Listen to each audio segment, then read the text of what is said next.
kesempatan ini, siapa tahu di antara kita ini ada yang diistijabah doanya oleh Allah Subhanahu wa taala. Maka kita doakan untuk Bapak Bupati, semoga Allah Subhanahu wa taala memelihara beliau, Amin ya Allah. membimbing beliau sehingga bisa mewujudkan cita-cita daripada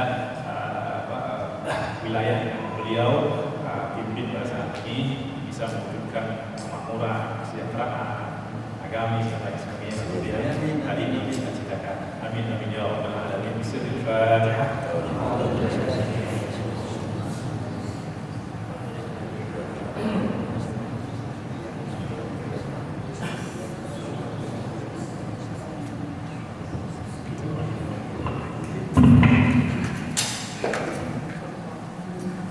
Assalamualaikum. Waalaikumsalam warahmatullahi wabarakatuh.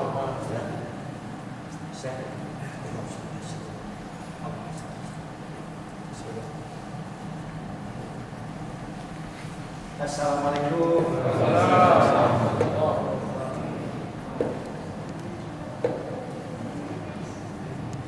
Mari kita lanjutkan kembali materi pada siang hari ini, di mana kita menginjak pada sesi tanya jawab. Silakan yang mau bertanya tentang sesi yang kedua, yaitu mengenai teruki fahmi hadis. Jadi bagaimana cara memahami hadis. Beliau tadi mengatakan bahwa manhaj as-sahih, metode ini penting untuk memahami hadis agar seseorang tidak terlampaui menggunakan akal sehingga melepaskan hadis itu sendiri. Manhaj itu penting untuk membatasi agar akal ini tidak nakal. Ya, agar akal tidak nakal maka harus ada manhaj. Selanjutnya, apa yang perlu dipahami dari materi yang kedua ini? Yang pertama ada dua poin. Yang pertama yaitu mengenai keistimewaan hadis, di mana satu keistimewaannya hadis adalah sebagai wahyu Allah Subhanahu wa taala. Kemudian yang kedua, hadis ini bersifat universal. Jadi kadang ada beberapa hadis yang menggunakan seseorang, laki-laki atau perempuan, tapi yang dimaksud adalah secara umum. Seperti sering disebutkan dalam sabatu yudhillullahu wa yadhillu ada rajulani tahabbatillah, itu juga tidak maksud laki-laki, perempuan pun sama. Jika saling mencintai karena Allah, sama mendapatkan nama Allah Subhanahu wa taala.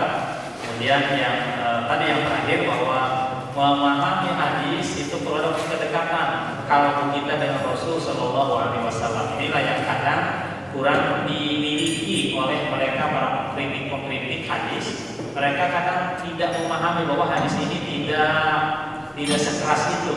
Ada beberapa tahapan-tahapan dalam berdakwah, seperti yang disebutkan oleh beliau, bagaimana Nabi ketika ada orang izin untuk berzina, mungkin perasaannya kalau diizinin Nabi mah nggak dosa gitu kan, Nabi kan memiliki syariat, mungkin begitu, tapi dia masih baik, artinya masih ingin ada legalitas. Sampai akhirnya Nabi bagaimana tidak langsung memarahinya, tapi mengarahkannya sehingga orang tersebut jadi sadar dengan sadarnya. Ya, silakan kepada peserta untuk bertanya. Mungkin ada yang perlu dipahami, silakan mengacungkan tangan, menyebutkan nama dan daerahnya. Silakan. Yang pertama.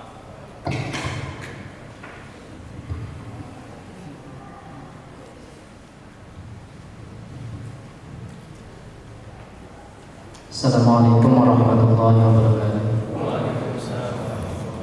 Alhamdulillahi ala Muhammad Rasulillah sallallahu alaihi wasallam.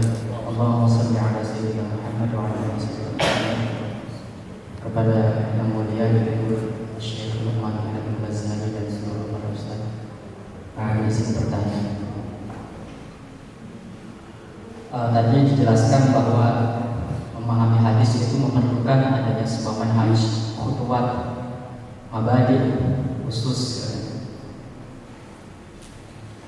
Berangkat dari perkataan Al-Imam Al-Khatib Al-Baghdadi, beliau mengatakan bahwasanya man ta'allama al-ilma bil kutubi falaysa bi'alimin wa innama huwa as-suhufi. Ya. Nah, cukup santer dan cukup hot di kalangan kita para santri yang aktif di medsos tentang perdebatan siapa itu Albani.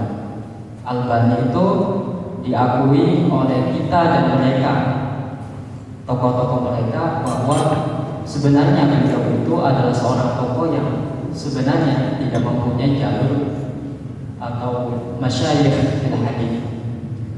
Artinya gurunya kalaupun ada, kalau nggak salah itu ada seorang ulama dari kalangan mereka yang menulis biografinya itu tidak melebihi daripada gurunya, tidak melebihi daripada 5 syekh. Nah, artinya kalau kita merujuk daripada perkataan Syekh Khatib Al-Baghdadi, Al-Hafidz Al-Baghdadi ini, sebenarnya beliau itu muhaddis atau bukan sendiri. Kemudian di kalangan kita sendiri, Ahlussunnah wal Jamaah, terutama ulama-ulama zaman sekarang, itu nyatanya juga banyak sekali yang mengatakan beliau itu tetap muhaddis, walaupun juga sangat santri sekali dalam mengkritik, seperti Dr. Syekh Sa'id Mahmud Mamduh. Itu beliau sangat tegas sekali, namun beliau masih mengatakan beliau itu muhaddis. Kemudian juga Al-Hafidz di hadzal asr Sidi Ahmad Al-Humari, beliau itu masih mengatakan mutskin fil hadis. Ketika masuk ke Syam, beliau tidak paham bahasa Arab sama sekali, kata beliau. Kemudian wa aqbala 'ala hadis fa atsqana mutskinan jiddan. Itu saya baca perkataan beliau dalam suatu risalah, saya lupa. Kalau Sidi Mahmud Mamduh kan dalam Ittijah Al-Hadithiyah fil Qadr Rabi' Asyar. Artinya bagaimana ketika mengacu dari perkataan Al-Khatib Al-Baghdadi itu, bahwa seorang yang punya guru itu paling sebi'alim, apalagi muhaddits, mohon maaf gitu. Kemudian pertanyaan saya yang kedua adalah yang biasa kita ta'amul ya, dalam literasi itu biasa kita menggunakan takhrij hadis yang berupa internet. Itu setahu saya takhrijul hadis yang berbasis internet itu sama sekali tidak ada yang dibuat oleh Ahlussunnah wal Jamaah, setahu saya. Baik itu Ad-Durrul Saniyah, kemudian Al-Bahith Al-Hadithi, ataupun yang lainnya, atau di Syekh Al-Allamah Al-Mutafannid fi Kullil Funun, Mbah Google, itu pun semuanya itu rata-rata takhrijul hadis itu ya merujuk ke ulama-ulama saudara-saudara kita salafi. Itu bagaimana kapasitas atau kredibilitas kita ketika kita menilai sebuah hadis itu dari internet. Kemudian nomor 3, mengenai, kami kan berasal dari pesantren Jawa, kalangan pesantren Jawa, sangat akrab sekali dengan kitab-kitab yang di situ Fadhailul A'mal yang begitu luar biasa. Kutubul hadis atau kitab-kitab yang di situ Fadhailul A'mal yang begitu banyak sekali hadis-hadis yang bertebaran, namun mereka para ulama kita sebenarnya pada tahu bahwasanya hadis-hadis itu mamlu'ah bil ahadits al-mawdu'. Sebenarnya mereka sudah pada tahu semua. Namun seperti misalkan saya contohkan karangan Sayyid Uthman bin Hasan Ad-Dimyati, yaitu Durratun Nasihin. Itu kan sudah jelas sekali hadis-hadisnya, itu gak masuk akal. Misalkan tarawih, kata Rasulullah itu hari pertama itu fadilahnya itu seperti haji sekian kali.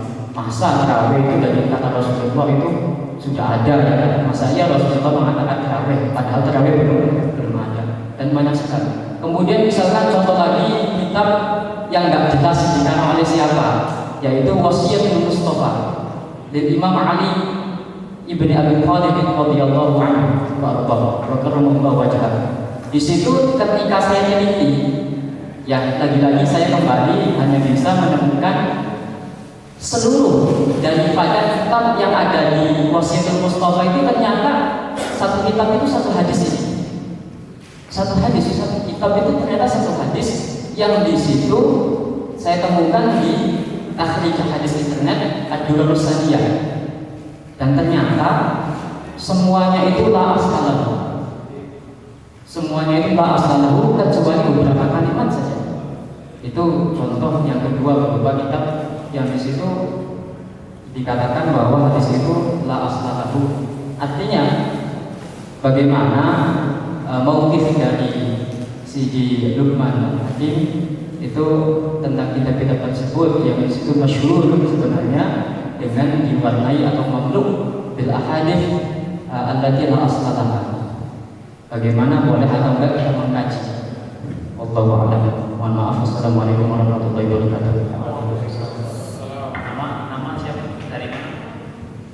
Nama Ahmad Kofa dari Cikebon, Kebuntang. Mungkin satu cukup dulu ya karena pertanyaannya ada tiga. Yang pertama, ini memang menjadi sedang viral ini ya tentang siapakah sosok Syekh Albani ini. Baina mu'ayyidin wa munkirin, antara orang yang pro dan kontra. Apakah beliau termasuk seorang syekh yang berhak untuk tashdid wa tadhib? Karena kitab-kitab sekarang itu kalau cetakan Beirut, itu Darul Hadis biasanya Sahhahu Albani. Tapi kalangan-kalangan kita itu sebagian menyaksikan apakah beliau memang punya kapasitas tashdid dan tadhib. Yang pertama, yang kedua kemudian tahrijul hadis dari internet itu bagaimana posisinya. Kemudian yang ketiga bagaimana sikap Syekh atas kitab-kitab yang beredar di pesantren yang kebanyakan sebagian besar pesantren kadang tidak peduli akan sahih atau dhaifnya hadis, seperti itu kitab saja. Kalau ini kitab begitu, tanpa perlu memperhatikan kesahihan hadis tersebut. Ya. Bismillahirrahmanirrahim. Pertama tentang Syekh Al-Albani rahimahullah ta'ala. Ya, guru-guru kami di Mesir, di Al-Azhar itu banyak yang mengajarkan kita untuk tetap bersikap insaf. Ya, ba'id anil qur'an anil qulub. Ya, anil ifrat wa tafriq. Ya. Dan tetap kita mengakui bahwa beliau memiliki juhud, ya, beliau memiliki juhud yang luar biasa, dan itu juga diakui oleh guru-guru kami, ya. Tetapi ketika kita ingin menjadikan hasil juhud ijtihadnya itu sebagai pegangan di dalam menentukan ini hadis sahih, ini hadis dhaif, ini hadis itu tidak bisa secara mutlak. Yang artinya apa? Kita harus tetap meneliti kembali. Kenapa? Karena walaupun beliau memiliki juhud yang luar biasa, ternyata banyak tanaqudh. Tanaqudh itu artinya hukum beliau banyak yang kontradiksi. Sehingga ada ratusan kitab yang ditulis oleh para ulama baik yang muasir dengan beliau ataupun yang sampai sekarang yang mengkritisi karya-karya beliau. Ya, menyebutkan ada tanaqudnya di sini, di antaranya adalah Syekh Said Mahmud Said Mamduh, Jamiyat dan dari Sahih Muslim dan lain sebagainya. Ya, tapi artinya ya, kalau kita di Al-Azhar itu memang bahkan tidak dibolehkan menggunakan hukum beliau di dalam hadis, ya. Itu sudah sikap yang memang sikap resmi di Al-Azhar bahwa tidak bisa kita jadikan sebagai rujukan untuk memastikan, ya. Kenapa? Karena ternyata ya terkadang hadis-hadis tersebut yang didhaifkan oleh beliau ternyata ada dalam Sahih Muslim. Nah, di antaranya hadis Abu Zubair Al-Makki dari Jabir bin Abdullah itu sekitar 125. Nah, beliau menghubung bahwa hadis-hadis Abu Zubair Al-Makki itu dhaif. Kenapa? Karena Abu Zubair Al-Makki ini mudallis. Nah, kalau seperti itu berarti berapa hadis di dalam Sahih Muslim yang akan kita dhaifkan? Sementara hadis ini, hadis-hadis Sahih Muslim dan Sahih Bukhari ini ajma'ul ulama. Ya, semua ulama itu sudah sepakat menerimanya. Ya, ini artinya menuntut kita untuk ya tidak artinya untuk terus mengkaji, ya. Dan terlebih lagi ya terkadang hukum yang beliau berikan itu ya banyak bertentangan dengan apa yang memang sudah disepakati oleh ulama-ulama terdahulu. Tetapi ya tetap kita akui bahwa beliau memiliki juhud, ya, dan itu kita apresiasi. Ya. Tetapi sekali lagi harus tetap kita, khususnya kalangan intelektual, itu tidak cukup dengan itu. Ya. Ya, karena beliau juga mungkin berijtihad, ya, tanpa menghukum apakah beliau masuk dalam kategori muhadis dan lain sebagainya. Itu saya rasa tidak terlalu penting. Yang penting adalah bagaimana kita menyikapinya, ya, kita menyikapinya. Bagi mungkin kalangan ikhwan dan salafiyin itu adalah rujukan yang tidak bisa dibantah lagi. Ya. Bahkan mengkritik beliau itu bisa wabah di dunia walam tabur. Ya, ketika dulu Profesor Ya'qub itu mengkritik beliau, keluar tulisan Albani pun dihujat. Padahal beliau mengkritik Imam Bukhari, mengkritik Imam Muslim, masih muskilah. Ya, artinya yaitu mungkin reaksi dari orang-orang yang terlalu mengagungkan. Dan terlalu mengagungkan itu seringkali membuat kita tidak bisa konsif, tidak bisa bersikap fair, ya, di dalam menghukum segala sesuatu. Ya, artinya itu adalah ijtihadnya yang tentu yusibu yukhti. Ya, yusibu yukhti, walaysa bimaksum. Ya, walaysa bimaksum. Nah, maka kesimpulan beliau itu, ya, kalau menurut kami dan menurut yang diajarkan kepada kami oleh ulama-ulama, oleh guru kami di Al-Azhar, itu ya tidak bisa dijadikan sebagai sandaran. Ya, harus kita ada kemampuan untuk menjadi kita terlebih lagi ketika kita memiliki manhaj, nah, maka itu akan lebih bagus lagi. Ya. Nah, kemudian dengan tahrif dengan internet, apakah itu bisa dipertanggungjawabkan atau tidak? Ya, pertama kita harus tahu bahwa tahrif itu, ya, dia satu paket dengan Dirasatul Asanid dan hukmu ada hadis. Ya. Walaupun pada prinsipnya tahrif itu artinya kita ingin melacak hadis ini ada di mana. Dan itu bisa kita lakukan pada hadis-hadis yang di dalam kitab-kitab fikih, dalam kitab-kitab apa saja yang di situ hanya disebutkan oleh Rasulullah, ya, tanpa menyebutkan siapa perawinya, tanpa menyebutkan siapa ulama yang menyebutkan hadis ini. Nah, kita ingin meneliti, ya, untuk bisa menghukum hadis ini kan kita harus tahu sanadnya. Dan yang menyebutkan hadis ini dengan sanad itu maksudnya asliyah tadi. Ya. Nah, dulu para ulama kalau mau mencari hadis, satu hadis itu mereka harus buka per lembar kitab satu persatu diteliti. Bukan kayak kita ketik satu kata, ratusan natijah keluar. Ya. Tapi mereka enggak. Mereka satu persatu seperti yang diceritakan oleh Imam As-Suyuti ketika gurunya Imam Asy-Syumuni itu menyebutkan hadis, mentakhrij hadis yang ada di kitab Asy-Syifa bil Qadhi Iyad, dan beliau menisbahkannya kepada Imam Ibnu Majah. Akhirnya Imam As-Suyuti katanya, saya cari kitab tersebut, hadis tersebut di dalam Ibnu Majah dari awal lembaran pertama sampai terakhir saya tidak temukan.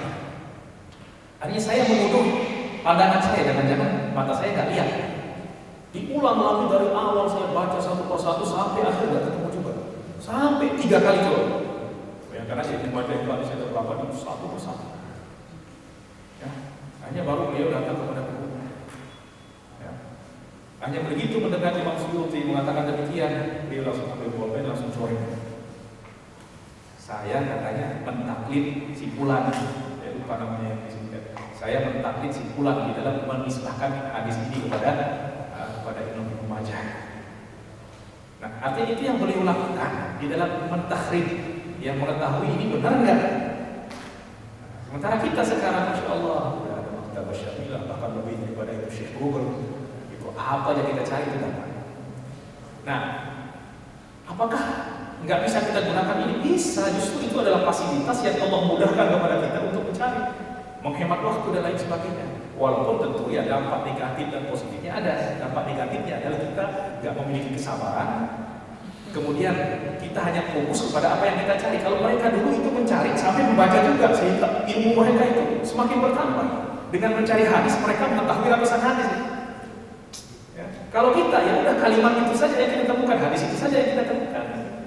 Ya, tetapi ya sekali lagi itu akan sangat membantu kita, tapi dengan syarat bahwa tidak cukup kita mengatakan akhrajahu fulanun fil maktabah syamilah, bisa. Ya. Karena maktabah syamilah itu ya artinya haitsu tadqiq tahrir itu sangat jauh sekali dan sering sekali terjadi kesalahan-kesalahan dan bahkan ada tahrifat juga. Ya, sehingga ini bisa kita manfaatkan sebagai media jalan untuk mencari, misalnya, oh ternyata hadis ini ada di dalam Sahih Bukhari, tinggal kita ambil Sahih Bukhari, di situ disebutkan di dalam kitab apa, di dalam bab apa, kita ambil kitab aslinya, atau kalau nggak ada kitab aslinya, ambil PDF-nya. Jadi akan sangat membantu di dalam kita proses takhrij.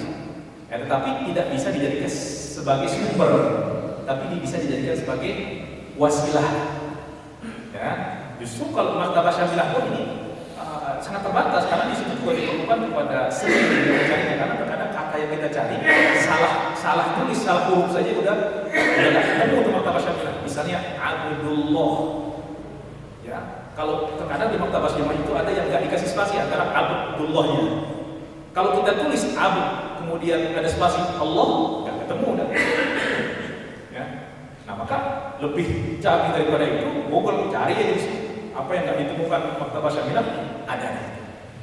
Nah, jadi itu sebagai jalan. Nanti kalau udah ketemu di situ, kita rujuk pada kitab aslinya. Nah, kitab asli itulah yang menjadi rujukan utama kita. Jadi ini bisa kita manfaatkan. Nah, tetapi yang penting kita punya. Jadi Google itu akan sangat bermanfaat kalau kita punya awliyah, kalau punya basic yang kuat, maka ini akan menjadi fasilitas yang sangat membantu kita. Ya, tetapi kalau kita tidak punya awliyah yang kuat, nggak punya manhaj yang ini hingga kita ambil karena terus terang ya seperti yang anda katakan tadi, media itu sudah dikuasai oleh kawan-kawan kita sebelah. Dan ini juga sebagai kritik terhadap kita, seharusnya kita yang harus lebih genting lagi di dalam menyebarkan melalui media. Coba sekarang apapun, mau fatwa, mau hadis, mau tafsir, kalau kita ketik pasti yang paling di atas itu mereka semua. Mana ada yang dari golongan kita nggak ada. Ini saya kasihkan, itu yang saya maksudkan. Kita punya metode yang benar, tapi nggak sungguh-sungguh di dalam menerapkannya. Mereka punya metode yang tidak benar, tapi mereka sungguh-sungguh di dalam menjalankannya. Nah, maka di sini kita harus berbenah dan kita harus kita harus mengakui ini adalah kesalahan kita. Ya, nah, maka bisa kita manfaatkan semuanya itu, tetapi nggak bisa kita mengatakan akhrajahu Syekh Google misalnya, atau masdarnya adalah maktabah syamilah dan lain sebagainya. Ya, karena di situ masih banyak hal-hal yang harus diperbaiki dan lain sebagainya. Kemudian yang ketiga, tentang kitab-kitab yang banyak diajarkan di pesantren-pesantren, sementara kitab itu mengandung hadis-hadis yang mau'an. Ya, jadi mau tidak mau kita akui dan kita harus jujur kepada diri kita sendiri. Ya, ini adalah memang suatu kekeliruan. Ya, karena memang para ulama itu sudah berbicara tentang hukum mengamalkan hadis sahih, hukum mengamalkan hadis hasan, hukum mengamalkan hadis dhaif, hukum mengamalkan hadis maudu, hukum meriwayatkan hadis maudu, kemudian hukum mengamalkan hadis maudu. Hadis dhaif itu semua ulama sepakat boleh meriwayatkan hadis maudu. Buktinya apa? Buktinya semua kitab-kitab selain Sahih Bukhari dan Sahih Muslim itu ada hadis maudu. Ya, memang hadis dhaif. Sunan Dawud, Tirmizi, Nasa'i, Majah dan lain sebagainya. Di situ terdapat hadis-hadis. Nah, mengamalkannya ini sudah kita jelaskan bahwa ini bahkan ada di dalam bab-bab tertentu di dalam bab fiqhiyah justru ada yang diamalkan. Ya. Nah, sementara hadis maudhu itu para ulama mengatakan la yahillu riwayat al-hadis ad-dhaif illa biqasdi bayan. La yajuzu riwayat al-hadis al-mawdu' illa bi-qasdi bayani wadhihi. Tidak boleh meriwayatkan hadis-hadis mawdu' kecuali dengan tujuan untuk menjelaskan bahwa hadis itu adalah hadis mawdu', ya. Atau setidaknya, ya, di situ ada sanadnya yang dengan sanadnya itu orang bisa meneliti, ya, bahwa hadis ini adalah hadis mawdu' seperti yang dilakukan oleh Imam Ibnu Katsir. Banyak hadis mawdu' tapi disebutkan sanadnya. Ya, Imam Abu Jarir al-Tabari juga demikian, tapi disebutkan sanadnya yang dengan demikian artinya dia sudah seakan-akan menunjukkan jalan untuk mengetahui hadis tersebut. Ya. Nah, bagaimana dengan mengamalkannya? Kalau meriwayatkan saja mereka mengatakan tidak boleh, ya, apalagi mengamalkannya. Nah, tapi ketika kita melihat ke dalam praktiknya, para ulama hadis mengatakan gak boleh meriwayatkan, gak boleh diamalkan. Tetapi banyak kita temukan mereka sendiri mengarang kitab dan di dalam kitab tersebut banyak hadis-hadis mawdu'. Nah, ini yang apa?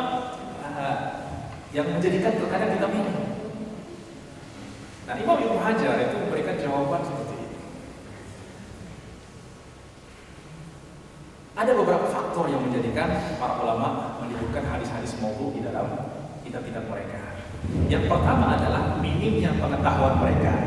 Ya, tidak semua ulama mengetahui, artinya memiliki kemampuan yang berbeda dan kemampuan yang sama di dalam mengetahui hadis-hadis apakah itu mawdu' atau tidak. Atau disebabkan karena mereka mentaklid kepada ulama yang sebelumnya. Ya, ulama sebelumnya, atau karena hadis yang mawdu' ini masih dipertentangkan antara dia mawdu' atau tidak, atau dhaif. Dan itu yang banyak kata beliau. Ya, oleh sebab itu kalau kita melihat al-mawdu'at Imam Ibnu Jauzi, ternyata oleh para ulama itu banyak diberikan takdibat. Ya, bahkan Imam Suyuti mengatakan bahkan kok hadis-hadis hasan kok dimasukkan dalam kategori hadis mawdu'. Bahkan lebih daripada itu, Imam Jauzi bahkan menuduh saudaranya Imam Al-Ghazali, Ahmad Al-Ghazali, ketika mengarang kitab di situ banyak hadis-hadis mawdu'. Di dalam ceramah banyak menyampaikan hadis-hadis mawdu'. Beliau sendiri mengarang kitab dalam Mustalahul Wa'id. Di situ hadisnya lebih banyak yang mawdu' daripada yang dikritik dalam Imam Ahmad Al-Ghazali. Ya. Nah, itu kembali kepada perbedaan sudut pandang terhadap di dalam menghukum hadis ini mawdu' atau tidak. Ada, tapi yang jelas kalau hadis itu disepakati hadis mawdu' ya udah nggak boleh. Ya, kalaupun ada yang melakukan itu ya mau tidak mau kita harus tegas mengatakan ya, itu adalah merupakan suatu kesalahan. Ya, suatu kesalahan. Nah, tapi itu biasanya banyak digunakan di dalam akhlak dan lain sebagainya. Ya, jadi pertama karena mungkin ya tadi Imam Hajar mengatakan karena ada tamakkuni, tidak tamakun di dalam ma'rifati hadzal fan yang menjadikan malakahnya kurang di dalam kemampuannya di dalam mendeteksi hadis ini termasuk hadis mawdu' atau tidak, atau disebabkan karena dia mentaklid kepada husnuzon kepada ulama-ulama terdahulu yang memang sudah yang menyebutkan hadis tersebut, atau disebabkan karena perbedaan pandangan di dalam hukum hadis mawdu' tersebut. Ya. Jadi kalau betul-betul sudah dipastikan dalam kitab tersebut ya ada hadis mawdu', ya seharusnya ya banyak kitab-kitab lainnya yang bisa kita yang harus kita pelajari. Ya, dan ya kita juga harus betul-betul memiliki sikap yang namanya autokritik. Ya, kita harus ya menerima, bahkan kita berupaya mengkritik diri kita sendiri ya, karena tujuannya adalah ya kita ingin bagaimana mengamalkan agama ini dengan cara yang benar, dan bahwa agama ini ya tidak perlu kepada hadis-hadis mawdu' untuk menguatkannya, karena memang Islam itu sudah kuat. Ya, maka kalau ajakan untuk menjauhkan hadis-hadis mawdu' tentu ini akan kita sambut semua. Tapi kalau ajakan untuk menjauhkan hadis-hadis dhaif, ini jangan dulu. Ya. Maka kita harus mau berbenah, karena ini juga akan menjadi justru nanti akan menjadi orang-orang yang memang sudah memandang dengan sebelah mata kepada kita, itu akan menjadi jalan mengobok-obok amaliah-amaliah yang kita lakukan. Oh, ini amalnya karena hanya mengambil dari kitab-kitab yang maudu'ah dan lain sebagainya. Ya. Nah, maka kita harus berupaya untuk sampai membenahi diri, ya khususnya dalam kaitannya dengan hadis-hadis maudhu' ini. Ya. Ya, mungkin disebabkan juga karena kita di Nusantara itu minimnya inayah kita kepada ilmu hadis, dan itu mau tidak mau kita akui. Ya. Tidak seperti misalnya kalau ulama-ulama India, masya Allah, inayah kepada hadis bahkan masyhur itu syuruhan, syarah Abu Dawud itu orang sana, orang Barafuri di orang sana, Sindi di orang sana. Ya, artinya mereka mempunyai inayah yang sangat besar terhadap ilmu hadis. Nah, kita itu sangat ini sekali. Ya, dan semoga ada di antara kita semua ini nanti maka menjadi muhaddisin, ya, yang akan betul-betul membawa rayatul hadis di Nusantara ini, bismillahirrahmanirrahim. Dan wallahu ta'ala. Ya, jadi begitu ya kata sebagian kiai bahwa dalam setiap bidang itu selalu ada oknum. Iya, betul. Ya. Jadi tasawuf juga ada oknum yang menyebutkan tasawuf dijelek-jelekin. Padahal yang membuat tasawuf jelek itu ya oknum, bukan tasawufnya. Dalam hadis itu sama. Jadi ada ulama-ulama hadis yang berani memaudhu'kan hadis. Jadi yang tadi ada al-maslub itu ya, ada yang riwayat hadis dipalsukan yang dengan berbagai macam alasan-alasan. Jadi yang perlu diketahui bahwa setiap apapun itu ada oknumnya, tapi tidak merusak kemudian ilmu itu sendiri. Ya seperti di polisi ada oknumnya, ada di dalam bidang ilmu pun ada oknumnya. Kita jangan melihat oknumnya. Nah, saya masih ingat ketika Pak Kiai Abu Sofyan berkata belajar, kemudian beliau mengatakan ini Kiai Indonesia ini kalau ada qala Rasulullah langsung hadis. Nah, padahal tadi ya tidak semudah itu, karena yang namanya qala Rasul itu kan mulai ada pada zaman sahabat Rasulullah dan Ali, terjadi maudhu karena politika, kemudian ya karena ingin dunia, al-qasas, para penceramah yang kekurangan hadis, kemudian supaya ceramah